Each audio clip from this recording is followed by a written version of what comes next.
Hey everybody, today I want to talk about pollinators because I spend lots of time talking about plants and how showy they are, or their beautiful colors, or their petals and their beautiful textures and all that kind of stuff. But I don't want to forget that a lot of these blooming plants are really important to our pollinators.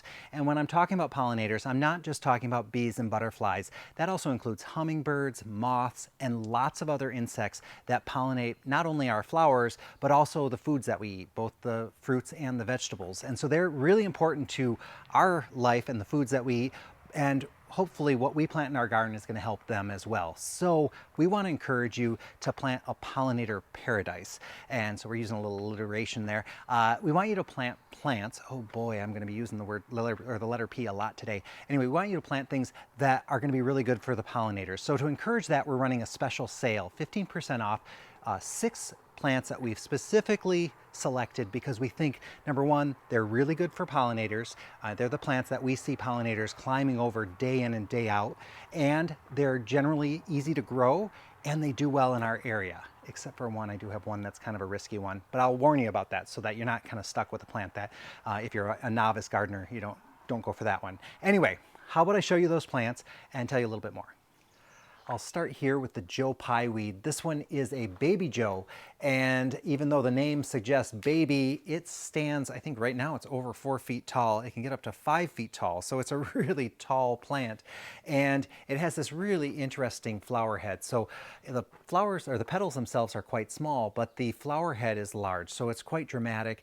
And you can see it has a nice plum color there, and then look at those stems, absolutely beautiful little plum colored stems with those dark green leaves. Great contrast in that. This plant also is deer resistant, which is nice. And like I said, the butterflies and the bees go crazy for it. Now we also have our catmint included in here. Now this catmint was recently trimmed, so this is new growth. We're going to start seeing flowers on this very shortly. There's a couple starting to come up back there. And catmint generally is kind of a purpley blue color, but we also have a pink too. This is another variety. We have probably 6 or 7. These are the cement blooms. When they get to this point, this is generally when I would probably trim them back. And if we look down here, you can see loads of new growth down there. So this is a plant that does like to get that little shearing, and then the new stuff just starts coming up. So you can see there's lots of new growth kind of coming in underneath. And this is a good example of kind of the flowers on it. And this one is also deer and rabbit resistant. It does have a fragrance. It's a very herby type of smell, both in the flowers and the leaves. So when you run your hand across them, it's kind of like lavender. You get kind of that aroma on your hands.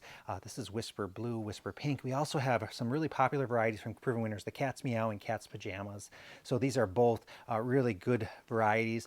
And in general, like we said, if you give them a little trim, they tend to bounce back so that you get a really long bloom. So the flowers last a long time, but then you also get second and third blooms out of them. So it's a really nice plant that way. Then over here, we've got some asters, and asters we have in a couple different colors. So like we have some reds, and asters are super easy to grow, and you can see some of the spent blooms are still attractive, but if you wanted to, you could deadhead them, but you don't have to until the end of the season. But some reds, some purples. This is a really unusual yellow. I absolutely love the yellow, and it's been blooming for about, oh gosh, has it been almost 2 months? We've been getting blooms off that, and it's just kind of finishing up now. And then there's also these lilac colors. And asters are heat and drought resistant, so as is the catmint. So they also have a fragrance as well. Oh, and they're really known for those purple colors. And they do grow native here as well, so it's kind of an interesting one.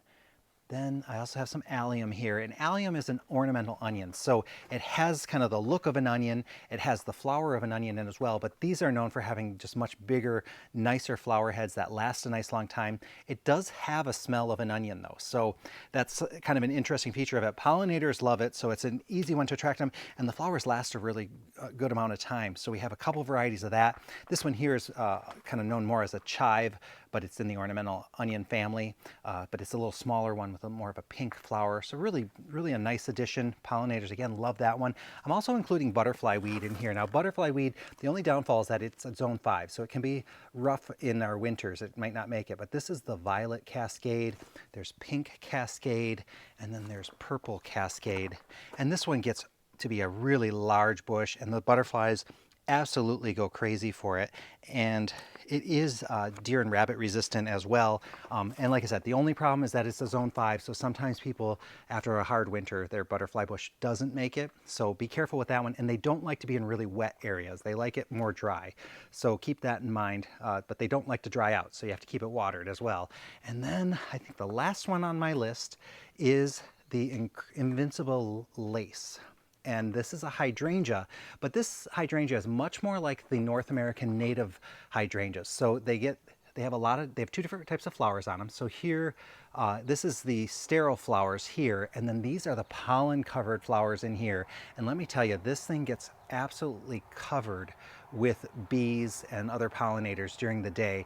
And it's really easy to grow. It's actually, it was one of the first ones to come up, first ones to bloom, and it's definitely got more of a wild look to it. I have one out in the driveway that I should probably show you too, that I planted this spring, and it's just been really, really nice. You can see when the new flowers come out, they're much more purple, and then they kind of, oh, here's another one too. So you can see more of that purple, and then as they mature, they kind of get more pale. But let me just tell you, they're just covered in bees and pollinators. And again, this is super easy. And then you can just cut that back either in the fall or the spring, just like you would an Annabelle hydrangea or one of those types. It's just super easy.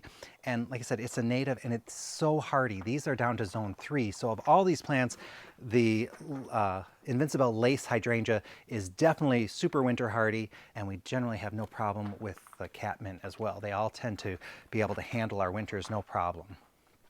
So now is a great time to start your own pollinator paradise.